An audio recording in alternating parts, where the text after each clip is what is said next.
Welcome, welcome, welcome, welcome, welcome to Biz Dev Live. I am so excited to bring you some vibrational thinking today. And for anybody that's sort of like, what's vibrational thinking? What's psychic when you're talking about business? We build skills and we get a lot more able to predict the next event based on our past experiences. We also open ourselves up to being able to really be on somebody's wavelength. We have these expressions in our language for a reason. Have you ever been on somebody else's wavelength? We're going to talk about all that and more today with Erik Luhrs. We're going to be talking about principles that have been in existence for quite a while.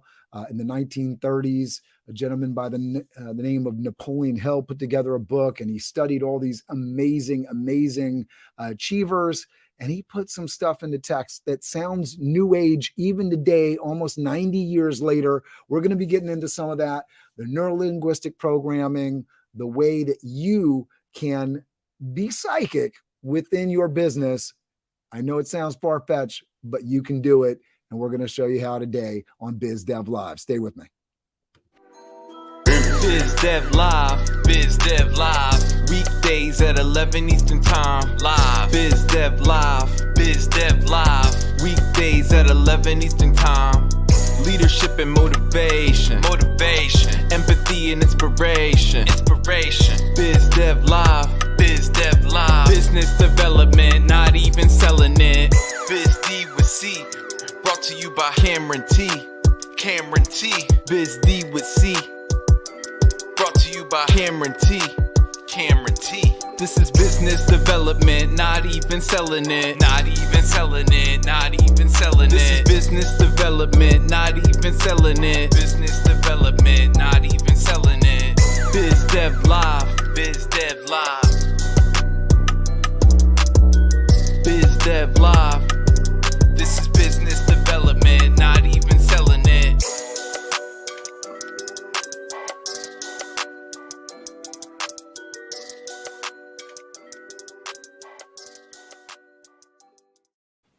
So Erik Luhrs is the creator of Be, Do, Scale hybrid business coaching. He helps founders and leaders who've hit a plateau or crossroads in their business create 1, clear thinking for confident decisions, 2, cool strategies for rapid growth, and 3, renewed faith in their limitless potential. He's a master practitioner of NLP, neuro-linguistic programming, a Fortune 500 consultant, performance coach, and also he's kind of psychic. Please welcome to the show the master of linguistics and mental programming, Mr. Erik Luhrs. Thanks for being on the show with me, Erik. All right. Thank you for having me. I appreciate it. I love that opening, man. I'm like, I saw you popping along there. I saw you. So tell people how you help people right now, and then we'll get into a little bit of your backstory. it's kind of an odd thing, I guess, what I do, but basically, I help people, I guess, short circuit their way to their higher self. And then I'm able to find from that, or they're able to create from that, the outcomes that they want, the connections that they want, the right questions that they have to ask, all that kind of stuff. So, in today's world, there's so many options for everything that people always get confused, right? So how do you know you have you're asking the right questions, or you're coming up with the right answers, or you're using the right strategies, or you have the right mindset?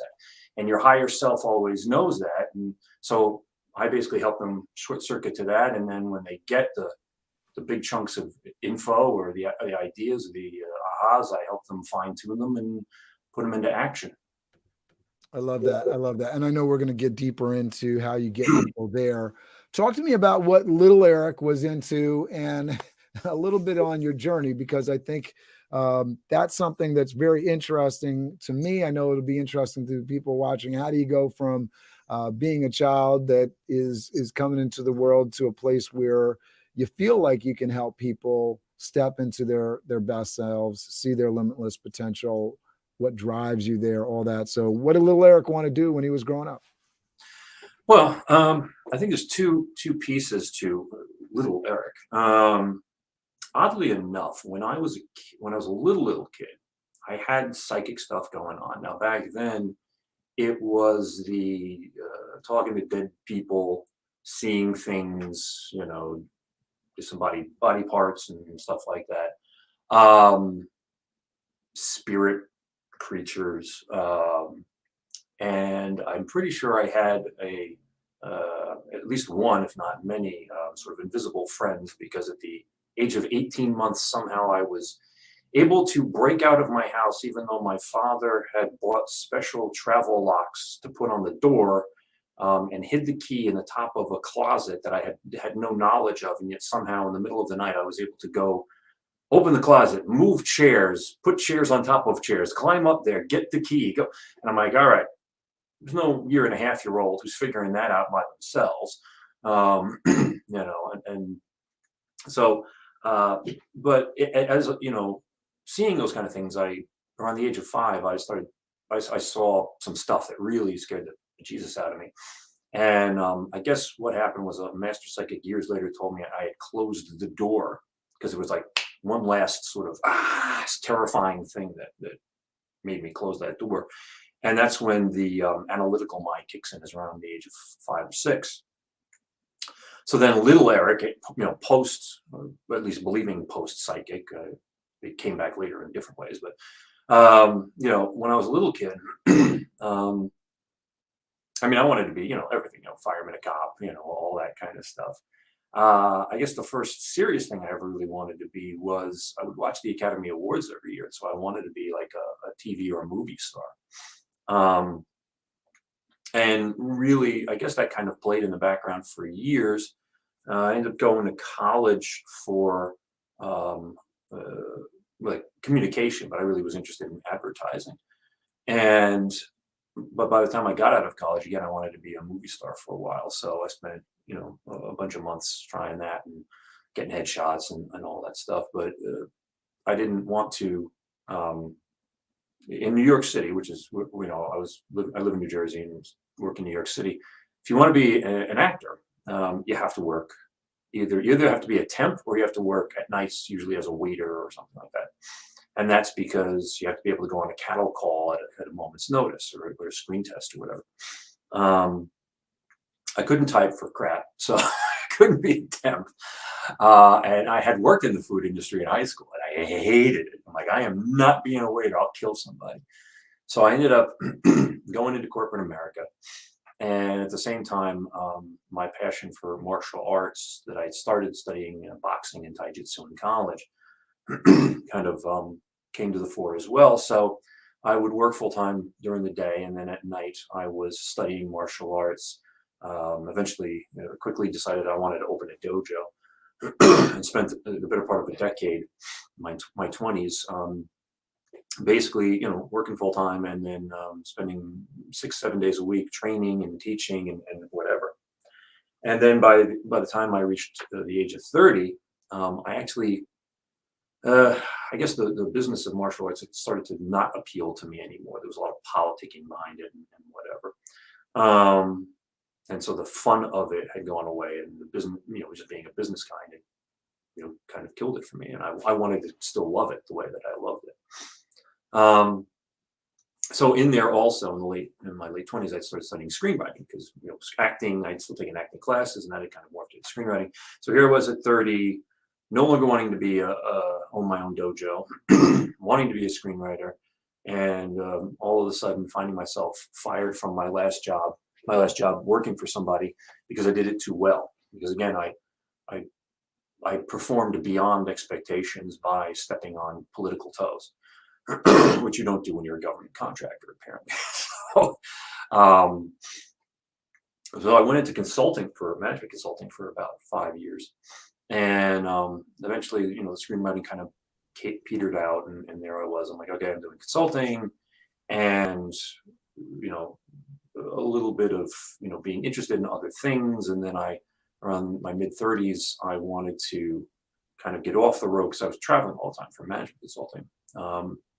And so you have you have a nice house, you have 2 nice cars, and you never get to see any of them because you're always on the road making money. Yeah. So I said, okay, I'm going to start working from home. I want to start some kind of home-based business. And so I went into professional organizing, which is helping people organize their homes and offices, because I'd been in records management in my professional career. I thought, organize files, how different could this be? It wasn't, but what happened was that I started working with people, and I quickly realized that organizing a physical space had nothing to do with the person, right? Because I would go in and, organize stuff, and a week later, be messed up. And other organizers, what they would do is they would go do like tidy up visits or follow up visits. And I said, I don't want to do that. I don't want to help these people. I don't want to be a glorified maid. And I realized that it was actually their brain. What organizing and spatial relations and everything was actually their brain manifesting itself in the physical world. And I said, okay, well, wait a minute. I don't really, if I'm fixing their space, that's not helping them. If I'm going in and I'm organizing their space my way, that's not going to help them. I have to organize their space. They have to organize their space their way. So I went from crawling around in people's closets for $40 an hour to coaching them by phone for $400 an hour, which was a nice bump. But after about a year of doing that, I got tired of listening to, there's a lot of sad stories that go along with it. And I just couldn't handle that anymore. So I said, okay, I want to get back into the business world, kind of take what I'm doing into the business world, but not be doing that. And I ended up becoming a business coach. And oddly enough, my first bunch of clients were professional organizers whose only question was, how the hell do I go from $40 an hour to $400? Right. So I coached a bunch of them to begin with, and helped them to build their businesses. And then I think we'll come back to this, but everybody needs to start with some sort of niche, right? You get some kind of edge into an industry, right? And you got to start with success and what right? I mean, I think that's really important for people as they're trying to go out and not shy away from that, but lean into it, because that leads into other things, right?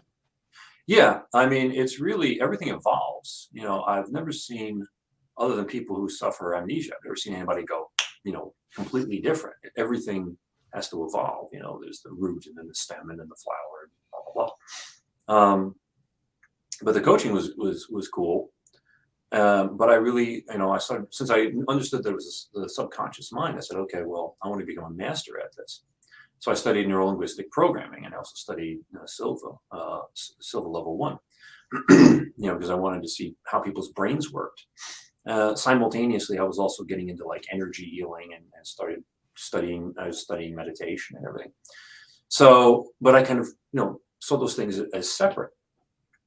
So here I was, and I said, okay, now I want to go bigger scale with this thing. So I developed the guru selling system, because I wanted to be able to go into corporate America for even bigger clients. Because small business clients, I was working all the time, and I'm like, all right, I want to make more money and work less hours. So I developed, a sales system, because I was thought, well, big companies, they need help with sales. And I developed that, and I wrote the book We Do Sale. And I got known as the Bruce Lee of sales for a number of years. Because I was studying the subconscious mind, and I was like Bruce Lee, I was always evolving.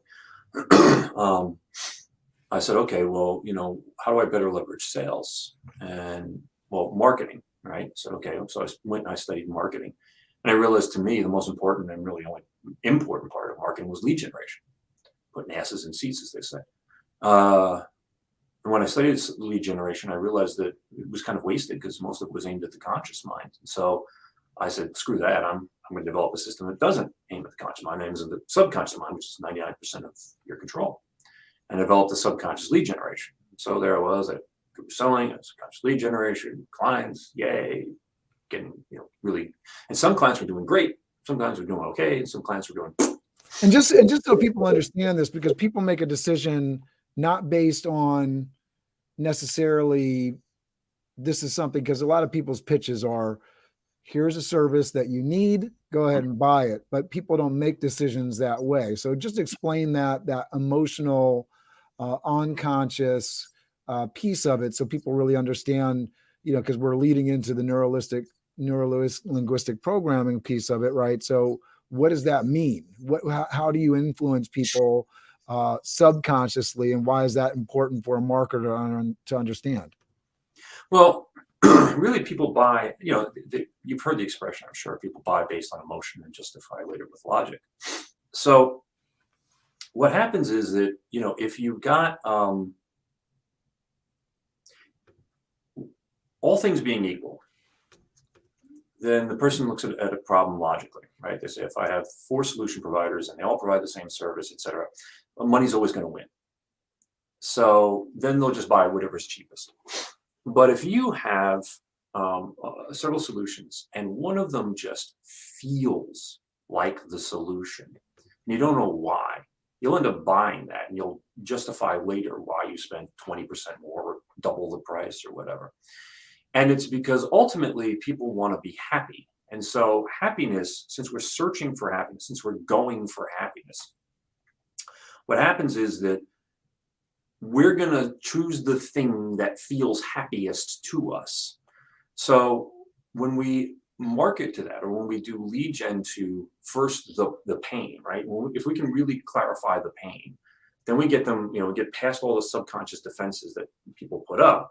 And then all of a sudden it's like, okay, that person, this person who's marketing to me, they really resonate with me. They're talking to me. And then if I can offer them, sunlight to that pain, it doesn't matter what anybody, but other people, I've got my list of things. Nobody cares about that, because at the end of the day, it's what, makes us feel the best.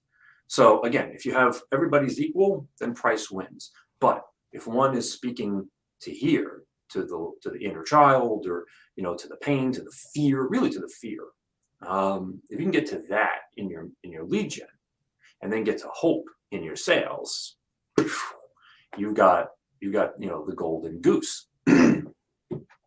So that's basically what subconscious lead generation and Guru selling we're doing together. And I was like, okay, great, we get it. And I had some clients who exploded, and some clients who did okay, and some clients who. So, but here I am. I'm evolving. Eventually, I come up with, okay, I want to better leverage. If lead gen better leverages sales, how do I better leverage lead gen? Well, positioning. And so I went and I tried to study positioning. There really wasn't much to learn. There was only like one book on the subject at the time. And it was really just war stories from advertising called Positioning. So I ended up teaching positioning to myself, and then I created my own methodology called persona positioning, which is 10 different elements of positioning, sort of internal and external pieces.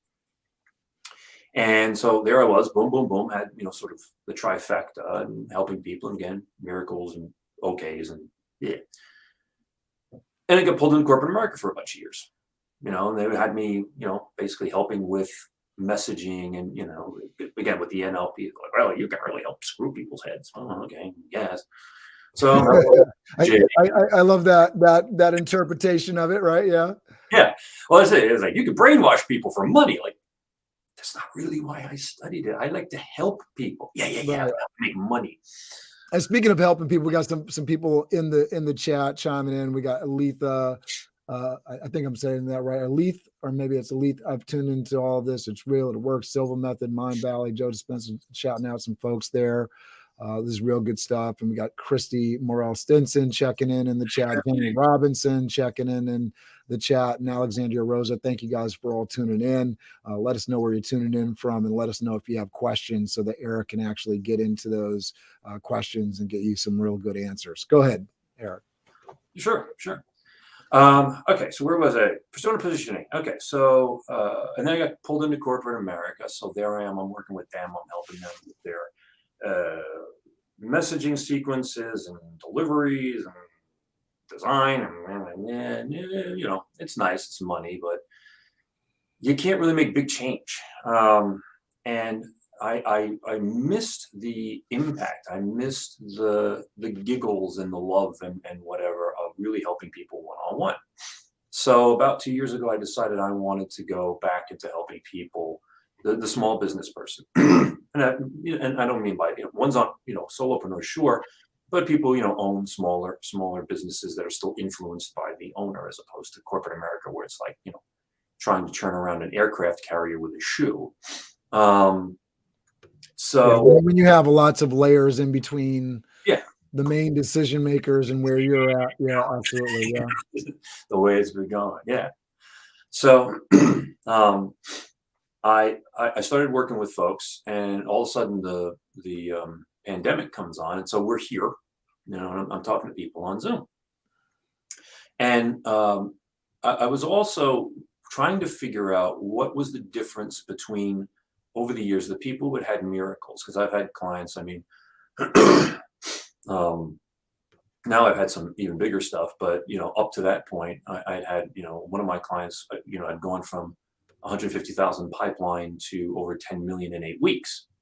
And I had clients who had gone from no leads to so many leads I had to stop marketing, and clients where I'd help them, they've been competing, and then all of a sudden triggering 9-figure buyouts and stuff. So I had these miracle clients.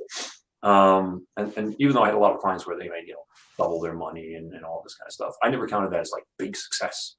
Even though people are like, tell people double their money. I'm like, yeah, but when you have somebody go from 150,000 to 10 million in 8 weeks, everything else kind of fails in comparison. But I had a lot of what I call miracle clients and whatever. I'm like, well, what was the difference, right? Because I give them like almost like less effort than the ones that, like, people who paid me more and didn't get as good a result. And I'm like, okay, well, what the hell was the difference? And I realized that I had unknowingly helped them to become a bigger version of themselves, become somebody new. And all of a sudden, that new version of them energetically moved up the scale. Their beingness went from down here to up here. And like a clarion call, all of a sudden, the things that they, wanted, opportunities to, because everybody's always looking at the how. And I always say it's the right letters, but the wrong spelling. It's not how, it's who. When they became the who, not the rock group, though they're cool too, but when they became the who that that vibrated at that higher level, the universe hates a vacuum, and it hates a vacuum in the quantum just as much as in the Newtonian world. And so if you're vibrating at that level, at the quantum, in the quantum field, we got a question from Christy that's chiming in right while you're on topic here. How does one subscribe to vibration? So, you're pointing these vibrations out. So we're right where we need to be here. Sure. Well, okay. So subscribe to vibrations or get in alignment with the vibration is basically, if you can go into the quantum field, and I'll talk a little bit more about this later, but when you're out in the quantum field, if you can tap into, sometimes you do it wanting to go in the quantum field, and sometimes you're in the quantum field without knowing it, and you tap into that energy, how does it feel? How does that version of me feel? It's really about a version of beingness. So this version of me, like right now, you can sit there and you can say, okay, how do I feel right now? And you can tap into the vibration level of who you're being at this moment. And you say, I'm looking at what's happening in my life. I'm looking how I'm physically feeling and all that. And I want to frame this up for people, because this can get really like, the new age, like what the hell is this, hippie dippy crazy nonsense. Yes. But this is some science stuff that really is not new. But at the same time, we don't understand it, so it can be in anything that we don't completely understand. It can seem a little freaky. But there's quarks, there's the quantum space, and so all that means is there are connections that are happening in the world that sort of skip over the traditional 1, 2, 3 that we're used to. There are atoms or particles on the subatomic level. We can't see it, but these are connections that are actually real and physical. They're using this in computing to create really, really incredibly fast computers that are able to calculate incredible things. I can't fully explain it, but I can tell you that this is not something that is hippy dippy, far out there, unproven, this is stuff that actually exists. And, where we're at is we're trying to understand it more. We're trying to put it to more use every day through actual physical interfaces, like actual computing, AI systems. And what Erik's laying down here is how we're able to physically and mentally tap into our physical environment. We read it. Our brain is a powerful, powerful machine. And if we can get out of its way sometimes, right?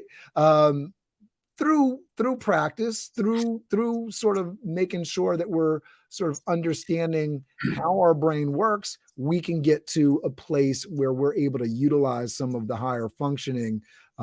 And some of that higher functioning is sometimes just dumbing things down so that we're reading the space and not overthinking it and letting some of the natural talk about vibrations. And hopefully I'm saying this stuff right and breaking this stuff down the right. Erik will correct me if I'm wrong, but I know I got a comment from Jenny talking about chakras, gets really deep and spiritual and metaphysical, but it all comes down to sort of letting our natural state work, firing the inputs in, creating the input systems in, creating the systems and processes to let this stuff work for us. Erik, I've spoken enough. All right, go ahead.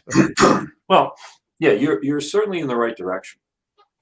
I will give you my interpretation, and I can't say that this is the right way or the wrong way, but the way that I work with my clients and what I teach them is that the brain itself is just a tape recorder. It's a recorder of the past. And ultimately, I believe that you have a physical brain, like a standalone CPU, and then you have a mind. And your mind exists outside of your body. Your mind is like the internet.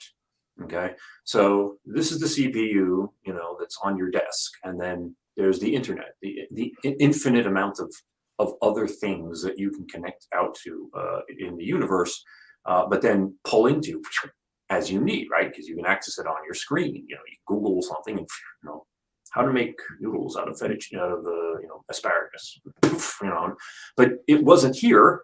You had to reach out for it. So that's why creativity, people say things like, because you were using language patterns before, people say an idea just came to me. Yeah, it came. It wasn't there, came to you. So everything in the universe, quantum physicists, as you said, have proven this, but the synopsis of it is basically, if you take any particle, you could take a desk, and you could break it and smash it down, and you get to, a molecule of the wood, and you break the molecule down into atoms, and you break one of those atoms down, you say, okay, there's a proton, a neutron, and an electron. And you're looking for the mass. You're looking for the actual solid thing in there. Because if I can keep breaking stuff down, then that's not the solid thing, that's not the solid thing, that's not the, energy is breaking and breaking and breaking. And I get down to these last three things, the proton, neutron, and electron. Quantum physics has proven that even those aren't actually matter. They are energy that comes in and out of existence, countless times per second. Okay, so then wait a minute. Where the hell is the thing, that I'm looking for? So when you get to there, then that's where you go into the quantum, because, and even Einstein understood this. He said, the observer affects what's being observed.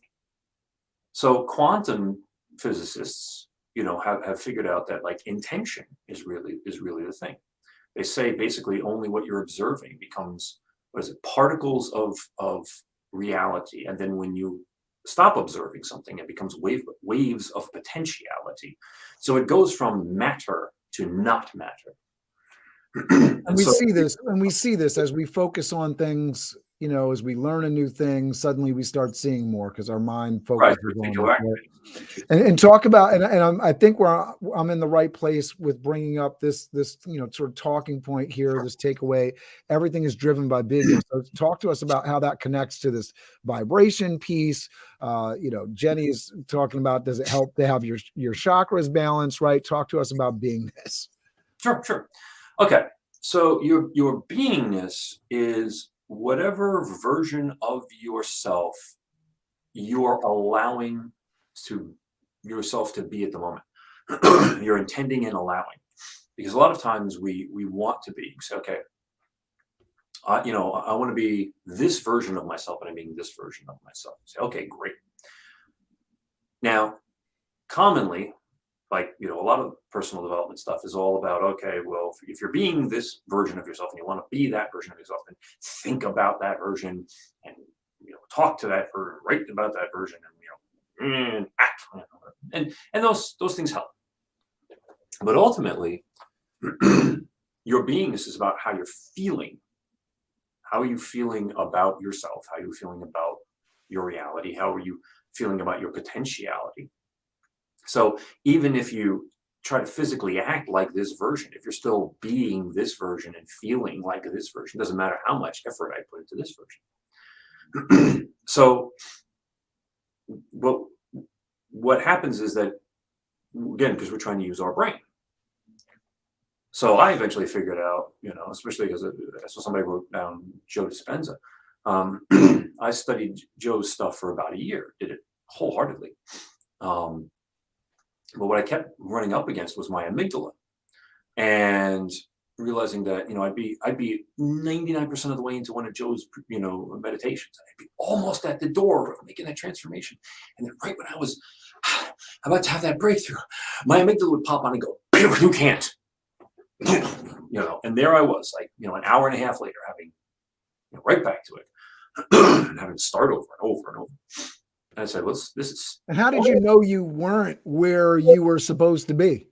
Because I would feel like the breakthrough was almost like, the distance between me and the who I wanted to be, that it was getting, less and less, and like I could feel that version, like a thin plexiglass wall. All I had to do was allow myself to go through, and like over and over, like once or twice I passed through, and had really great experiences. But most of the time, the amygdala at some point in time would kick in and throw in some thought. I'd be flying high, like, come on and say, I'm going to take your attention now because I'm losing control. Because the amygdala's entire desire, it's not trying to hurt you. It actually is trying to help you. The problem is that the amygdala was designed for people or for creatures out in the wild that are being hunted by other creatures. And it's basically bored, unless you have a car coming at you, or you're walking through the woods and you see a bear. It really has nothing to do, but it's always on and it's bored. So it just keeps Netflixing on you, and the only button it has is panic. So it's kind of like, you're trying to live your life, and it's always pulling you back into patterns. It's like, I know how, if you stay in this pattern, you'll be safe, right? So here you are, you're trying to become this version of you, and you start moving towards this version of you, and your amygdala goes, wait a minute, I have no control here. And I find myself, the way that I sort of center myself is going towards attitude of gratitude. We have Jenny in the comments here. She says, when you meditate, prayer, or practice mindfulness, do you feel that you get out of your brain and into your mind and spirit? And for me, Jenny, I'll answer this because I think Erik's going to have a little bit of a different answer. But for me, as I practice mindfulness, I just feel like I get into my best self. Call that my better spirit, call it, whatever you want to call it. But I feel like I move into a personal headspace where I feel gratitude. I feel capable. I feel the weight of my accomplishments versus the weight of stress, right? I feel in a place where I can do what I need to do because I have abundance and I have access to the world, and in this day and age, that means, as Erik was talking about before, we have access to the internet. I got a phone, I'm not alone and I have resources, right? So that's what it is for me. Erik, what is it for you? Well, I've tried all different forms of meditation. I've been meditating now for, at least 20 years. And I've spent a long time studying and practicing mindfulness, and they're all good. I'm not saying there's anything wrong with any type of meditation, and that's why I'm saying this is my interpretation of I'm not here to tell anybody else how to meditate or what the best version of meditation is for them. I will tell you that always, I mean, in mindfulness, yes. The thing was that until I discovered that there was transcendental meditation gave me an insight that I'll get to in a moment. But what I always found was with every version of meditation that I did, there was this effort. Clear the mind, the brain, clear the brain, clear the brain, clear the brain, clear the brain, which was work. It was like work, work, work. Okay. And I could do it. I've had wonderful mindfulness meditations. I've had a lot of great meditations in all of the forms that I've studied. It's not like every day I'm sitting there like, screw it, but, and trust me, I had, a lot of good days with Dispenza's stuff because again, if it was just horrible for 3 days in a row, I would never do it again. But all of this and stuff, I think most people's challenge is just finding the time to get that mental space to actually practice some mindfulness, forget even, doing it the right way or getting to some, really great space of beingness and feeling, but just getting the time to even start on that journey on a daily basis. Right. well, yeah. So that was the other thing is I love Dispenza's stuff, but most of his stuff is, you're looking at an hour and a half. Now, I will tell you also, though, that as Abraham Hicks says, one who is in alignment is more powerful than a million who are not. And I believe that a lot of people are like, I don't have time to meditate. Well, why don't you have time? Because I have all this work to do. I have to catch up on. Okay, so you want to go do a bunch of stuff that you don't want to do, so that you can hopefully someday have the time to do the thing that you need to do to be able to do the things you want to be able to do. Yeah, it goes up like, I don't have time to map out what I do in my day. Yeah, I'm just going to go screw around and hope everything works, and that's the whole point. I don't have time to tune the car before I drive it. Okay, see you in the shop. And Elise says she wants to connect you to a mindfulness teacher at her children's school. She's trying to implement it in the school curriculum at Greens Farm Academy. So you have to check in with Elise. That's awesome. Sure. Be happy to. Yeah, and I think going for a quiet walk in nature can help. Yeah, again, I've done all of these, and they're all wonderful things. What I found was, and I'm like Bruce Lee is use what's useful, discard what's useless. I love Bruce Lee. I study Bruce Lee a lot, and his mindset from martial arts that I took from martial arts. I took that into my psychological and then my spiritual work. So when I studied transcendental meditation, I liked their construct, which was, or some of the ideas that they had. One of the ideas was, it's not about trying to achieve any particular thing in the meditation itself. It's about the quality of your life between the meditations. And the meditation is only 20 minutes in the morning, 20 minutes at night. And I said, because every other meditation style I've ever studied was about, you got to achieve this certain, work to blank the brain. And this one, TM was like, man, your brain's going to keep farting ideas out at you. So, and thoughts. So don't fight it. Just you have this mantra. And the mantra, you're trying to weave. Sometimes you'll lose the mantra and you'll get it back. And blah, blah, blah. It's like, oh, okay. So that was one construct that I took from it. And I said, okay, that was really cool. I like and the shortness of it, 20 and 20. But what I really liked from Dispenza was the field. And I understood the field. And I kept trying to reach the field. And I reached the field a lot of times, like through the brain. But I was like, okay. And explain what the field is for folks that don't know. So the field is basically, the way that Dispenza explains it is like, he's like, okay, get in touch with your body and now feel outside your body and now feel to the edges of the room, like with your eyes closed, sense, and feel the edges of the room and then now feel beyond the edges of the room. So it's about opening up, about going into the quantum field. But he took it up through the brain. He tried to use the brain to do it. And I said, okay, that just seems to keep taking me a long time. And so I said, okay, eventually I'm like, well, I want to go into the field, but I want to do it a lot faster. So I said, okay, instead of trying to use the brain, especially because when I walk into the brain, I'm walking right through the amygdala. And it depends how the amygdala is feeling at that moment, whether or not it's going to let me do stuff. And I still have to focus to get out. And I combined that, and I heard that, and then I heard about, Abrahamic saying allow, just allow, just allow. I'm like, all right, field, allow. Because again, I pick, like Bruce Lee taught, you take the good from everything. So I said, okay, I'm just going to allow myself to become aware of the field. So I was like, okay. So I can become aware of my body. So now I'm aware of what my brain, of what focusing attention feels like. That's inside the body and inside the brain. Awareness is not attention, because your amygdala is constantly trying to get your attention. So, okay, amygdala, you can have my attention. I just want to focus on my awareness now. And all of a sudden, I start to feel myself slip out. And I'm like, whoa. And that felt like the field. I'm like, huh. So I kept working on it. And eventually I could get out and stay in the field. So now every morning, before I'm fully out of bed or fully awake or whatever, I spend 5 minutes just in the field.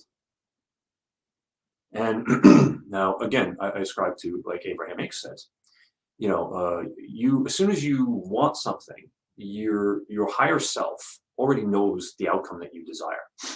And we try to brain our way to that outcome. And the higher self is saying, if you allow it, I'll bring the circumstances to you. I'll bring the serendipity to you. But we try to brain it. So we don't become the who, which is, the beingness version. We stay the current beingness, and we try to how our way to it. We try to act our way to it. So it's like, okay, now I'm in the field. Oh, can't hear you, man. You're talking. All right, I was going to say, for folks that are lost in this and sort of like can't wrap their head around it, this is what affirmations are, right? This is what, manifesting is, right? Are you trying to tell your brain that you believe something that you don't?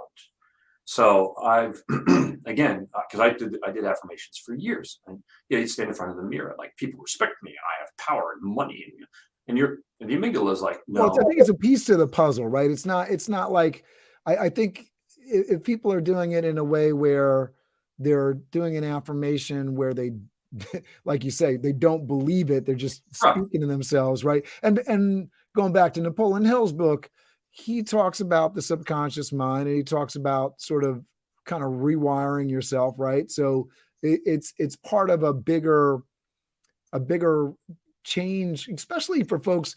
I think about all the people that grown up with lessons of money's evil, the root of all evil. You got these kind of things. So rewiring yourself so that you start to believe some different things, and it's not untrue things. It's just getting some of the bad stuff out and putting some of the good stuff in. I don't know if you agree with that or not, but that's sort of the way I take it. Yeah, you have to be consciously aware of the version of self that you want. You have to be consciously aware of the things that you would like to believe. And I think this is a great place to bring in your talking point. There is no reality except your own, right? So, because I think this is what we're talking about here, right? Right. So ultimately, you're creating your own reality. So when you are laying out, I'm trying I'm going into the field, like, okay, all these things that I want to say simultaneously. Your reality, there is no reality, first off, even your own reality. So reality is basically your opinion of your circumstances in terms of a physical reality. That's all that it is. Two people walk out of a building. One of them sees a bright sunny day and goes, oh, it's going to be glorious. Warm, it's sunny, it's bright and shiny. The other one walks out and goes, oh my God, my skin cancer is going to come back.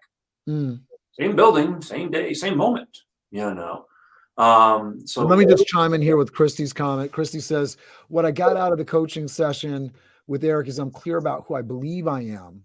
I'm finding that as I relax into this belief and allow myself to feel confident and happy in who I am, my tendency to get stressed out is fading in strength. Love that. Love that.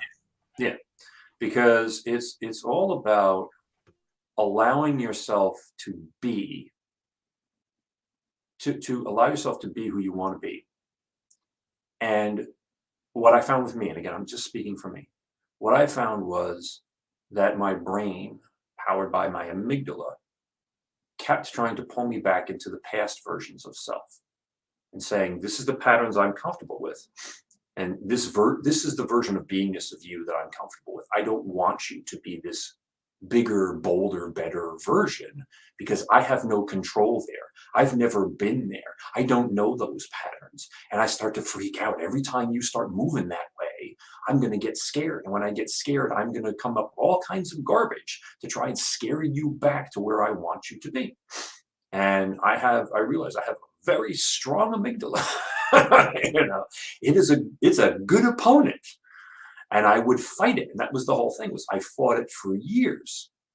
And most of the time to withdraw. But ultimately it kept pulling me, you know, into versions of self that I didn't want to be. And when I would mix, when, you know, Dispenza started giving me insights, and Abraham started giving me insights, and, you know, and the other things, and TM started giving me insights. And all of a sudden, that's, you know, that was what I realized was like, okay,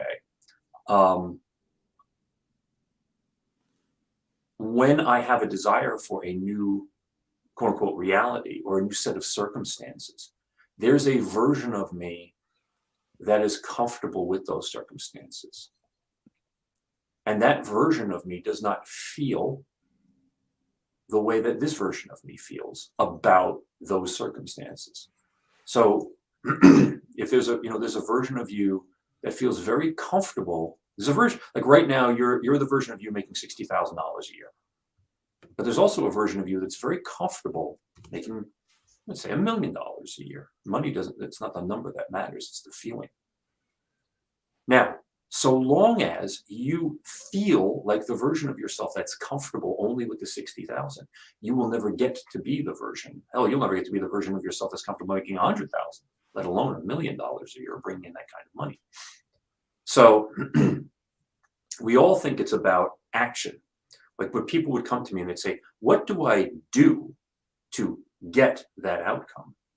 And for years, I would give strategies to do that. But what happened was, like I said, the people who exploded in that direction, it wasn't the doing, it wasn't the strategy or the tactic or whatever. It was that all of a sudden their beingness shot forward into that version. And then the doing caught up. And that's why it was like, that's why Stephen Covey came up with the construct of be, do, have. It's like, but most people are still trying to live their life, do, have, be. And they go, why can't I get to that having so that I can be a millionaire? And the whole thing is, it's not about the money. When you realize that millionaire is a vibration, it's a version, it's a beingness, it's a so beingness, vibration, feeling, all the same thing, just different language. That's why language is so confusing, because people try to say, well, I say it with this word, you say it with that word. So it's really, and I love what you're talking about, because we limit ourselves so easily. We don't really and Jenny's commenting here. So what is your technique strategy for overcoming the power of the amygdala? I just posted, you know, just for folks that weren't really familiar with what the amygdala does in the brain, but that's sort of where, that's our fear center, right? That's where the stimuli is coming in, and you know, the dopamine centers that reward you for, you know, feeling secure or running away from stuff that stresses you out, right? So talking about this piece where you let yourself understand that you are capable of doing more, that you're not limited, right, is such a big deal. I feel it because I have some of those pieces in me that say, you know, because of who my father was, and because of who my mother was, and because of my circumstance, I don't have access, or I'm not capable, or I can't rise to this heights, or it's difficult, or it's challenging, right? And so getting past that stress place, right? And I loved, you know, Christy's comment, right? You know, getting stressed out is fading in strength as you move beyond that, right? You're not worried about that stuff anymore, because that's the key thing, right? The worry piece of it, the things that are getting in the way of you doing, right? Because you have to be that person so that you can do the other pieces of it, right? Yeah, I mean, because what happens is that the 60,000, using that metaphor, the $60,000 version of you, if I keep telling you that even if you do, like, it's almost impossible, because I can tell you what to do, but ultimately you're going to keep defaulting back to the 60,000.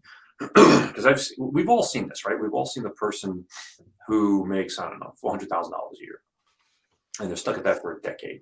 And then they go out and they hire some experts and blah, blah, blah, blah. And somehow they jack themselves up to 475,000 or even 500,000 one year. They're like, okay. And they set their net goal for next year for 600,000. And then the following year, they make 380,000. And you go, what the hell happened? And they can't explain it. But in some way, shape, or form, again, the amygdala was sabotaging them to get back. Why? Because they weren't comfortable, because they didn't change their beingness. So they took action, and action does have some results, but you can't maintain on action, because then it's always, and every year has to come up with something new, something new, and something new, and something new. And so you're jacking yourself to try and maintain an artificial level of havingness.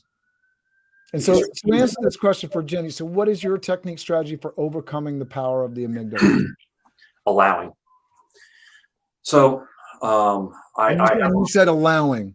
Right. So I have a little thing that I say to myself before I meditate every day, which is the content is meaningless. There is no doubt. It only comes up because it has to come out. So I'll go through it. So it only comes up because it has to come out. It may feel real, but that's never the deal. It may seem big. It may seem small. Welcome one, welcome all. It may move fast. It may move slow. Let it be, let it go. Now focus on one and only and go with that flow. So in that little preamble that I do, because this is to set up not just the meditation, but my moment-to-moment life as well, is to say that anything that comes up, so if the amygdala is pushing up negative thoughts, it's my brain trying to get rid of it. It's my physiology bringing it up to try and get rid of it. It comes up because it has to come out. Okay, and so somehow it got locked in me, and it's trying to come out of me. Now, when those negative thoughts come up, the amygdala brings them up, you have three choices. So you can push against them, say, no, no, no, I don't want to think about you, which means you have to engage them in order to push against them. You could say, I'm gonna engage you, take you in, let you screw with me and terrify me, right? So I'm either pulling you in, I'm pushing you away. Either way, I'm engaging you. Option number 3 is just being aware that the thought is there, and then continuing on with my intention. And you realize all of a sudden, it's not like random, it's not like individual thoughts. You realize that your brain is burping up thoughts multiple times per minute. It could be anything. It could be fear. I have to get a shoelace. Oh, don't forget the milk. I wonder what Mike's girlfriend from high school is doing. I have to shave. Yeah. And go through that preamble again, because you went through that really quickly, and I think that'll be of value to people. Go through that preamble again. Sure. The content is meaningless. There is no doubt, which means all in TM, they view during the meditation any content that comes up to be absolutely meaningless. Like, it's just your nervous system trying to use anything to get trapped energy out of you. So don't pay attention to it. Don't, whatever it is, good or bad, let it go. Boom. So the content is meaningless. There is no doubt. It only comes up because it has to come out. It may feel real, but that's never the deal. Again, it comes up and you have these feelings. It's like, okay, just allow that. I'm feeling, and I'm realizing that my body's having this feeling, and it's just like vomit, right? You're going to feel it when you're eating it, and then you're going to feel it when this comes up. So you're going to feel that same emotion. So content is meaningless. There is no doubt. It only comes up because it has to come out. It may feel real, but that's never the deal. It may seem big. It may seem small. So it may seem like a very, and this is during life, not just during meditation. So I'm saying this is day-to-day, moment-to-moment. Understood. It may feel real, but that's never the deal. It may seem big, it may seem small. So little pretty thoughts, or those overwhelming thoughts like, oh my God, I'm screwed, I'm screwed, I'm screwed. And all of a sudden, like your life just feels like it's screwed.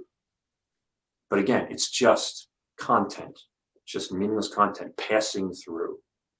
And this too shall pass, right? Yes, right. There's another version of it. May seem big, it may seem small. So welcome one, welcome all. So I don't push against any thoughts. I don't engage them. I don't push against them. I don't, I'm not pulling them in. I'm not pushing them away. That way I'm staying away from them. It's like walking through a train station. I'm just avoiding, I know I want to go to platform 19. I'm just focused on platform 19. People's conversations, the beggar beside me, the food stand, don't care, 19. I have to just keep moving through. Welcome on, welcome all.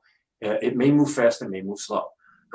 So it comes up, and all of a sudden, if it's overwhelming, like, oh my God, and you have that feeling like this feeling is never going to go away. I'm going to feel like this forever. But if you engage it, you're going to feel it for a long, long time. If you try to push against it, you're going to be focused on pushing against it. So you're going to be efforting for a long, long time. Or you just say, okay, I'm aware it's there. I'm aware my body is feeling it in some way, shape, or form, and I'm just going to keep moving forward. And you would be surprised how fast. And this is martial arts. This is the kind of stuff, because you can push against somebody, and that's hard. They're pushing back against you.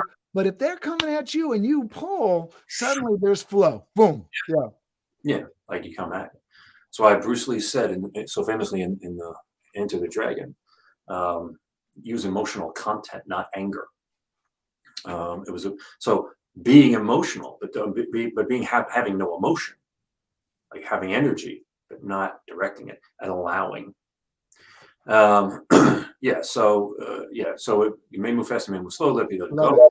So so that's the whole thing. Let it be to let it go. So it's there, and it might seem like it's in front of you, like, and as long as you're okay with knowing that it's there, but you're not bringing in and you're not pushing against it, very quickly, the more that you just keep focusing on your intention, it just goes by, and all of a sudden you're on to the next thing, and you don't even know where the hell it went, and you don't care, right? Because you're about forward motion. Absolutely. Yeah. So talk to us, because we're wrapping up the hour here. Sure. And I appreciate no, that's great. There's been great content. Sure. Talk to us about this final point. The point of life and business is happiness. I think this is something that obviously we all want to be happy, but when you get into business, this idea of happiness can again go back to like, well, that's hippy dippy. The point of business is, you got your process, your systems, you're satisfying clients, you're making clients happy so you can make money, and that's how we get happy. But that's not the whole deal. And especially as you talk about the way to be productive, the way to have an impact, the way to kind of move forward on this planet for an individual human being, you have to have wellness. You have to have good mental well-being. Talk to us about the point of life and business is happiness. Sure. So again, from Abraham Hicks, one of the things that Abraham says is that anything that you want in life, be it a condition, be it amount of money, be it a person in your life, be it a vehicle, whatever it is, home, blah, blah, blah. You want it because you believe in the having of it, you will be happy. And ultimately, when you talk to people about anything that they want in life, if you keep questioning it, well, why do you want it? Well, why do you want that? Well, why do you want that? It always comes back to happiness. Why do you want a big house? Well, so you have people over. Well, I want to have people over. So I gotta have fun. So I got fun. Well, what, and a party. Well, why do you want a party? So I could feel good. Well, why do you want to feel good? So I could be happy. It's like it doesn't, sometimes it's one question, sometimes it's 10 questions, but you'll get to happiness with everything that somebody wants. So when we go out there and we do business, a lot of people see, the point of business is to increase shareholder value and yada, yada, yada. And that's what, people talking heads want you to believe so that you can keep listening to them. But ultimately, business is like any artistry. The painter uses a canvas, the musician uses an instrument, the gymnast uses the gymnastics floor. We go into business because it's our art. We are trying to express ourselves. Business is a form of self-expression. I should never heard that crap before, but that's what it really is. This is your form of self-expression. You went into this business in some way, shape, or form. You're expressing yourself, your beingness. So, so you're doing it to make money, to have things that'll make you happy, but you're also doing it because you want to find happiness, because you want to express yourself, because ultimately happiness is about expression. As NLP taught us, you're never not communicating. And ultimately we want to be communicating. The thing that we want to most communicate is our highest ideal, and our highest ideal is happiness for ourselves and for others. So I want to buy the world a Coke and teach you how to sing. We all ultimately just want to be happy. So even though that's the point of life, that's the point of business, that's the point of walking your dog, that's the point of everything. So it's not that business is not life. Business is an aspect of yourself. So it is your art in that realm, but being a parent is also an aspect of like my life. So that's a part of my art of self-expression. This is all business, parenting, walking the dog, making dinner. It's all self-expression. And ultimately we are expressing ourselves because we want to express our way to happiness. I love it. And I hope people are able to, whether it's through working with you or just from the content delivered today, get to a point where they can say, this too shall pass, be in the moment, and understand that you are capable of so much. And don't let your amygdala stress you out. Know that it's small stuff, no matter what it is, because we are moving forward in time. And at the end of the day, 10 years from now, is it going to be that big of a deal, right? We want to do things that are making an impact, making a movement.